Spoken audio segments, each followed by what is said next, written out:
Ofisimizga adashib abobil qush kirib qopti. Bu qush haqida menimcha hayotingizda bir marta bo'lsa ham eshitgansiz. Ha, bu o'sha Qur'oni Karimning Fil surasida abobilga bog'liq qissada keltirilgan qushdir. Ya'ni Ka'bani buzishga kelayotgan Abraha qo'shinini tepadan kichkina toshchalar tashab ilma-teshik qilib tashagan mana shu qush turi bo'ladi adashmasam. Unga suv berib ko'rdik ichdi, lekin non ushoqlarini yemadi.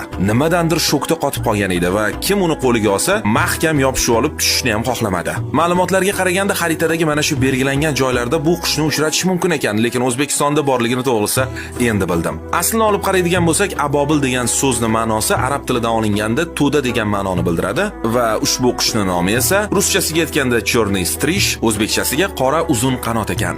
Menimcha internetda tarqalgan Makkadagi ziyoratchilarning boshiga ham qo'nmagan mana shu qushni endi eslagan bo'lsangiz kerak-a. Xullas, qush 1 soatdan ko'p vaqt davomida xonamning oynasini oldida turdi. Qimirlagani ham yo'q, lekin eng qizig'i keyin tashqarida qaldirg'och va boshqa qushlar sayraganidan keyin tipirchilab